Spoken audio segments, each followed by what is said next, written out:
मित्रों, आज का दिन अत्यंत असाधारण है।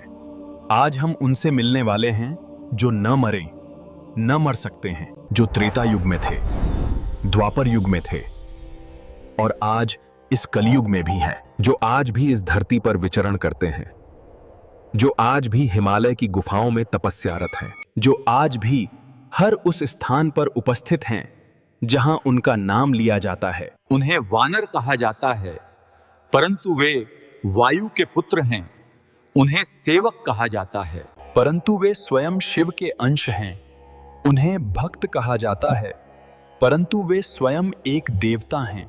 और सबसे बड़ा रहस्य, उन्हें स्वयं नहीं पता था कि वे कितने शक्तिशाली हैं। उनकी शक्ति छिपी थी एक श्राप के कारण वर्षों तक, और जब वो शक्ति जागी, आज मैं उनसे वे प्रश्न पूछूंगा जो कभी नहीं पूछे गए। क्या वे कभी भयभीत हुए? जब रावण ने उनकी पूंछ में आग लगाई तो उनके मन में क्या था? जब लक्ष्मण मूर्छित थे और श्री राम रो रहे थे, उस रात उन्होंने क्या अनुभव किया? क्या उन्होंने कभी श्री राम से प्रश्न किया? सीता मां को देखकर उनके मन में क्या आया?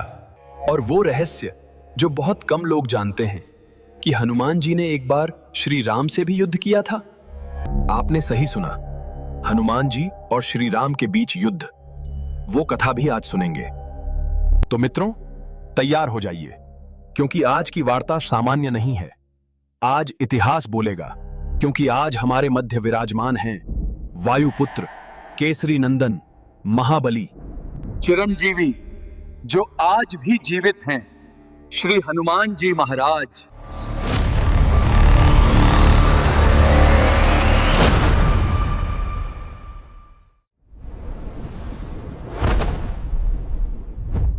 हनुमान जी पधारिए। त्रिलोकी वार्ता में आपका स्वागत है। आपके चरण इस स्थान को पावन कर रहे हैं। आपकी उपस्थिति मात्र से यह वातावरण दिव्य हो गया। जय श्री राम। नारद जी, पहले एक बात स्पष्ट कर दूं। लोग मुझे अनेक नामों से बुलाते हैं, मेरी प्रतिमाएं बनाते हैं, मेरे मंदिर बनाते हैं, परंतु मैं ये सब नहीं हूं। मैं केवल श्री राम का दास हूं, और एक दास की शक्ति, बुद्धि, साहस सब अपने स्वामी की भक्ति से आता है। तो जो भी पूछना है पूछिए, परंतु एक वचन दीजिए, प्रत्येक उत्तर में श्री राम होंगे, क्योंकि मेरे बिना श्री राम के कोई उत्तर नहीं। हनुमान जी, यही तो हम चाहते हैं। मित्रों, देख रहे हैं, हनुमान जी आज अपना सत्य कहने आए हैं। इतिहास ने उन्हें केवल श्री राम के सेवक बनाकर छोड़ दिया, परंतु वे एक पूर्ण महापुरुष हैं। संगीत के ज्ञाता, वेद के पंडित, व्याकरण के आचार्य, नव व्याकरण के रचयिता और शिव के 11वें रुद्रावतार।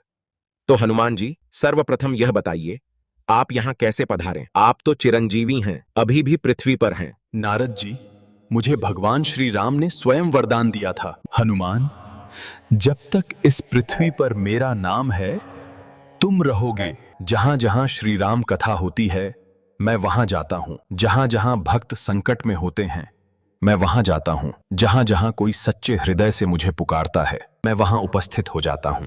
आज आपकी इस वार्ता में श्री राम का नाम है, सीता मां का स्मरण है, इसीलिए मैं आया। मैं सदा आता हूं। हनुमान जी, आरंभ करते हैं आपके जन्म से, क्योंकि आपका जन्म भी सामान्य नहीं था। आप भूमि से नहीं आए, आप किसी मां के गर्भ से नहीं आए, आप वायु से आए। यह रहस्य क्या है? मेरी माता थी अंजना, वे स्वर्ग की अप्सरा थीं, परंतु एक ऋषि के श्राप के कारण उन्हें पृथ्वी पर वानरी के रूप में जन्म लेना पड़ा। श्राप था, जब तक तुम किसी महान पुत्र की मां नहीं बनोगी, मुक्ति नहीं। तो माता अंजना ने वर्षों तक तपस्या की, वर्षों तक एक पत्ते पर रहकर, जल पर रहकर, वायु पर रहकर, केवल एक ही मांगदार, एक महान पुत्र। तभी स्वयं भगवान शिव ने दर्शन दिए और वरदान प्रदान किया। उनकी आज्ञा और कृपा से वायुदेव ने सहायता की। उन्होंने उस दिव्य वरदान को साकार किया। उन्होंने माता अंजना के कान में एक दिव्य मंत्र फूंका, और उसी दिव्य मंत्र से मेरा जन्म हुआ। इसीलिए मैं वायुपुत्र हूं। मेरे भीतर वायु की गति है। मैं जितनी तीव्र गति से चाहूं उड़ सकता हूं, क्योंकि मेरे पिता स्वयं वायु हैं। और आपके पिता केसरी? केसरी जी महान वानर राज थे। वे मेरे सांसारिक पिता थे। उन्होंने मुझे पाला, उनसे मुझे योद्धा का संस्कार मिला। परंतु शक्ति वायुदेव से, बुद्धि मां की तपस्या से, भक्ति श्री राम के दर्शन से। और वो घटना जब आप बचपन में सूर्य को निगलने गए थे? वो मेरी बाल लीला।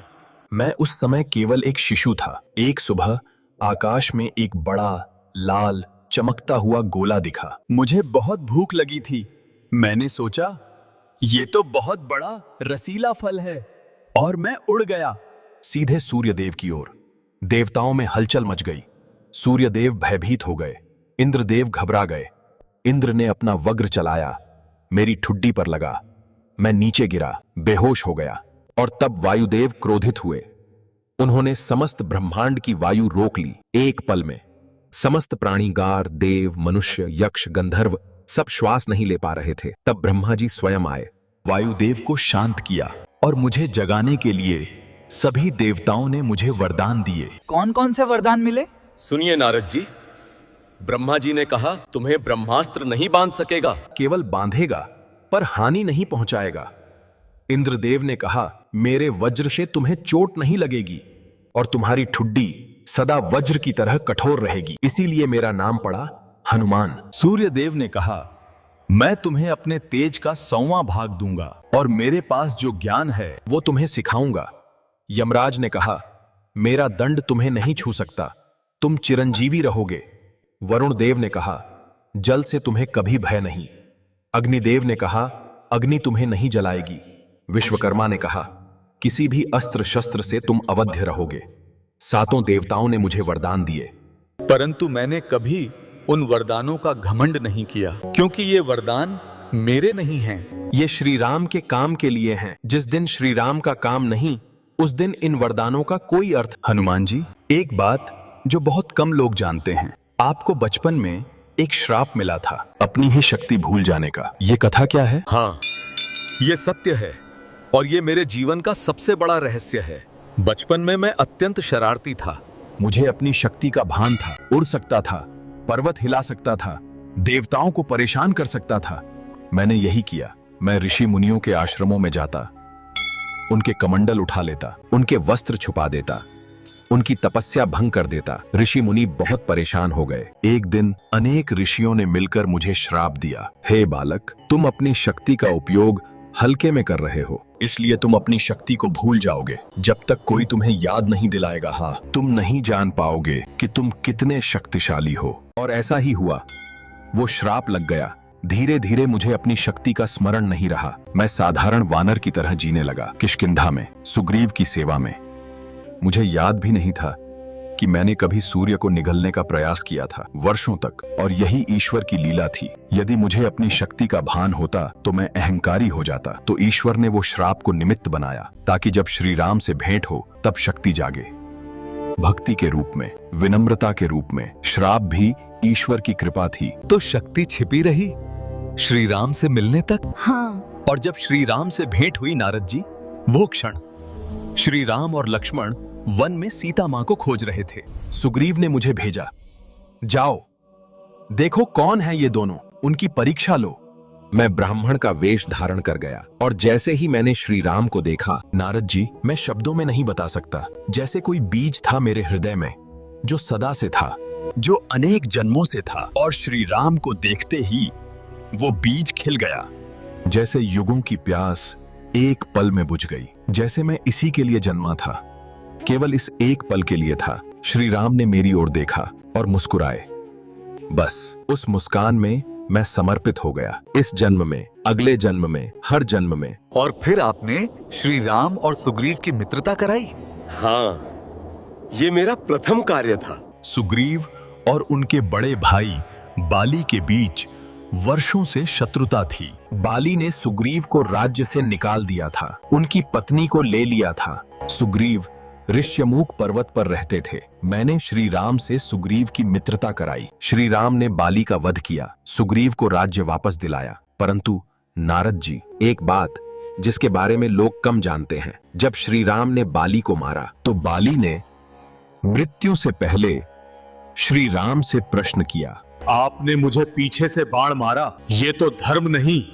मुझे उस दिन एक बात समझ आई, श्री राम केवल योद्धा नहीं है, वे धर्म की जटिलताओं को समझते हैं। धर्म सदा सरल नहीं होता और श्री राम हर जटिल निर्णय को शांति से लेते हैं। यही उनकी महानता है। और वो महान क्षण जब सीता माँ का पता लगाना था, समुद्र पार करना था, वो दिन कैसा था? नारद जी, वो दिन मेरे जीवन का सबसे निर्णायक दिन था। सीता मां का अपहरण हो चुका था। श्री राम व्याकुल थे। वानर सेना इकट्ठी हुई, समुद्र तट पर पहुंचे। सामने था महासागर। सभी वानर हताश हो गए, कोई नहीं जा सकता था। अंगद ने कहा, मैं जा सकता हूं, परंतु लौट नहीं पाऊंगा। जांबवान बूढ़े हो गए थे। उन्होंने कहा कि अगर उनके पास अपनी उम्र होती तो वे चले जाते। सब लोग निराशा में बैठे थे। फिर जांबवान जी मेरे पास आए। उन्होंने मेरा कंधा पकड़ा और धीरे से कहा, हनुमान, तुम क्यों चुप बैठे हो? क्या तुम्हें अपनी माँ की याद है? अंजना माँ, क्या तुम जानते हो तुम वायुपुत्र हो? क्या तुम्हें याद है तुमने बचपन में सूर्य को निगलने का प्रयास किया था? ये समुद्र क्या है तुम्हारे सामने? ये तो केवल जल है। हनुमान, उठो और इसे लांघ दो। नारद जी, उन शब्दों ने मुझे जगा दिया, जैसे गहरी नींद से कोई जगाए, जैसे श्राप का धुंध छट गया, जैसे भीतर की शक्ति जो वर्षों से सोई थी एकाएक जाग उठी। मेरा शरीर बढ़ने लगा, मेरी शक्ति लौटने लगी, मेरे रोम रोम में स्फूर्ति आ गई। मैंने पहाड़ पर चढ़ाई की और श्री राम का नाम लिया, जय श्री राम, और कूद गया। नारद जी, उस छलांग में केवल मेरी शक्ति नहीं थी, श्री राम की भक्ति थी, मां की तपस्या थी, जामवंत जी का विश्वास था। समुद्र मार्ग दे रहा था, हवाएं सहायता कर रही थीं। आकाश खुल रहा था और मैं उड़ता रहा, उड़ता रहा। बीच में मैनाक पर्वत ने कहा, विश्राम करो। मैंने कहा, जब तक श्री राम का काम पूरा न हो विश्राम नहीं। देवताओं ने सुरसा राक्षसी को भेजा परीक्षा के लिए। उसने कहा, मुझे तुम्हें निगलना है। मैंने अपना आकार बड़ा किया, वो और बड़ी हुई। तब मैं अचानक छोटा हो गया, उसके मुंह में प्रवेश किया और बाहर निकल गया।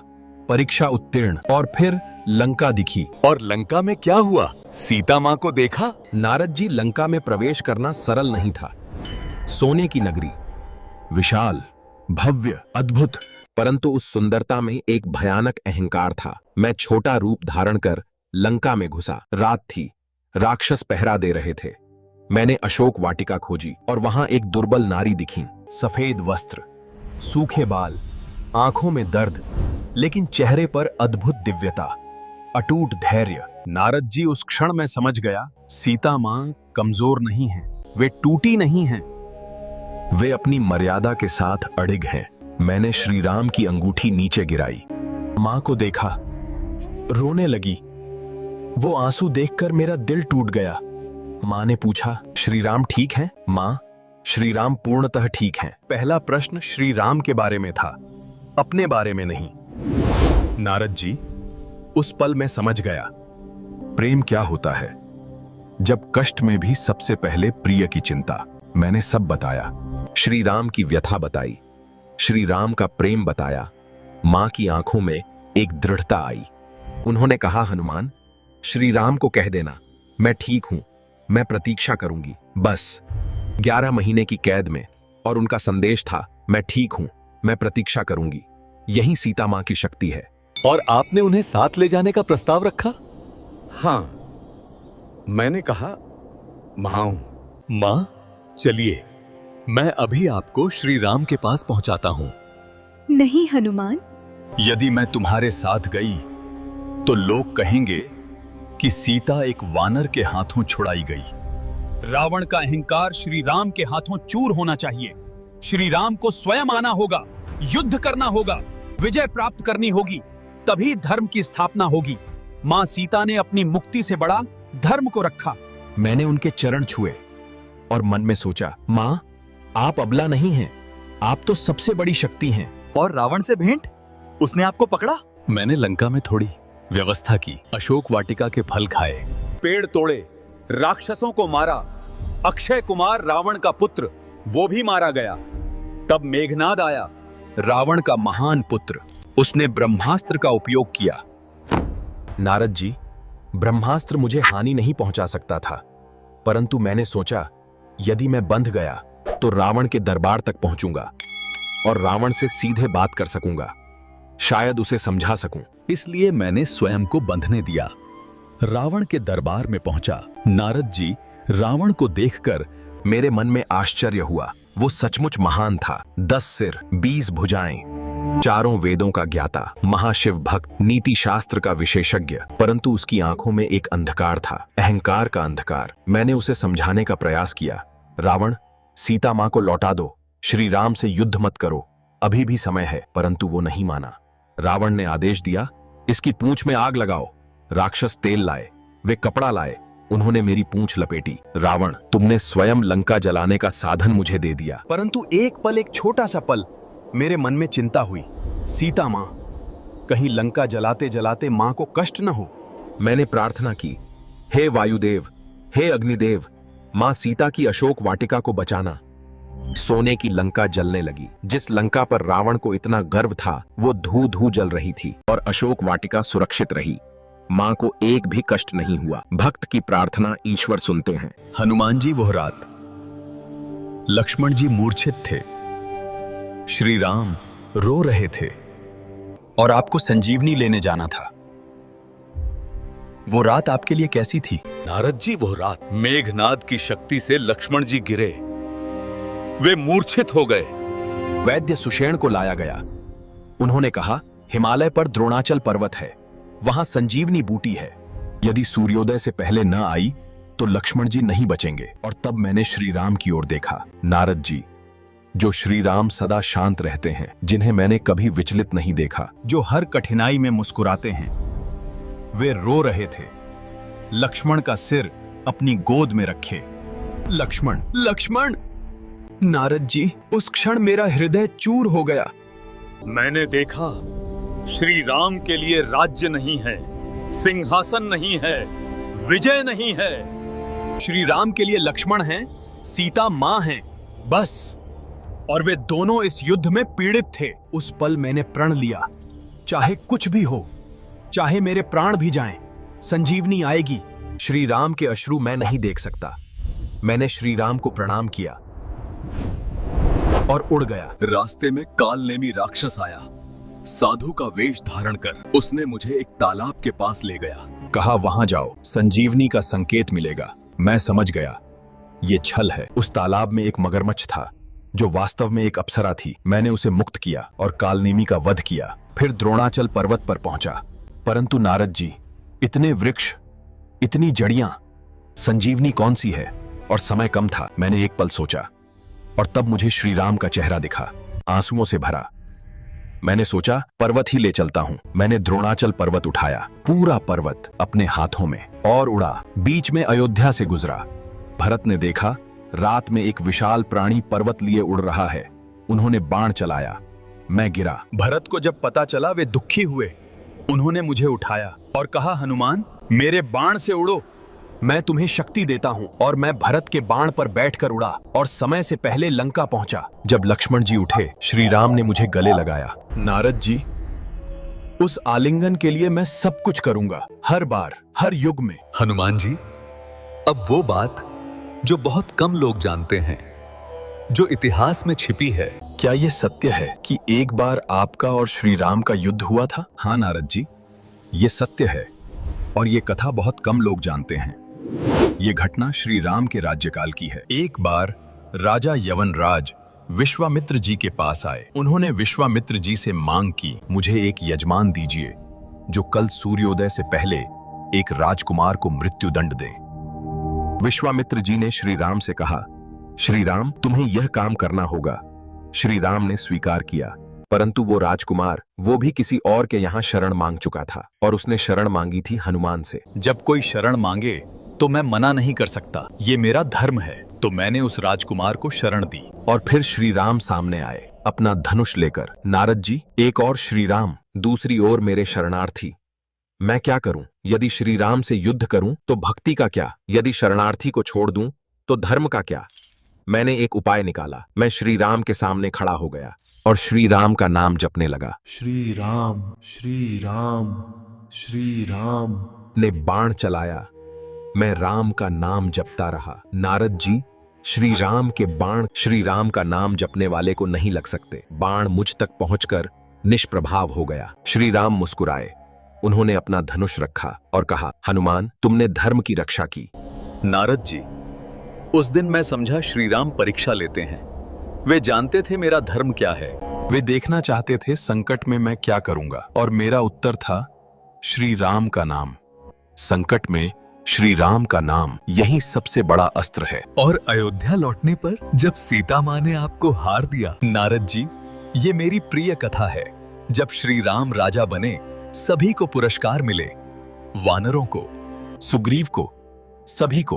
तब सीता माँ ने मुझे बुलाया, अपने गले से मोतियों का हार उतारा और मुझे दिया, परंतु मैंने हार लेकर तोड़ने लगा एक एक मोती। और मैंने कहा, देख रहा हूं इस हार में श्री राम हैं या नहीं। जिस वस्तु में श्री राम नहीं, वो मेरे किसी काम की नहीं। एक दरबारी हंसा।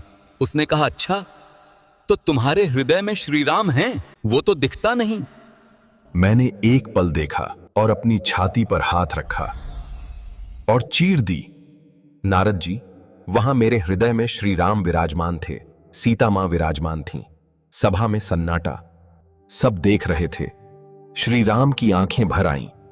वे उठे, मेरे पास आए और गले लगा लिया। नारद जी, मुझे सोने का हार नहीं चाहिए था, मुझे राज्य नहीं चाहिए था, मुझे स्वर्ग नहीं चाहिए था। श्री राम मेरे हृदय में है, यही मेरा सब कुछ है, यही मेरी संपत्ति है, यही मेरा घर है, यही मेरा वैकुंठ है। हनुमान जी, आप चिरंजीवी हैं, अमर हैं। त्रेता युग के बाद आपने क्या देखा?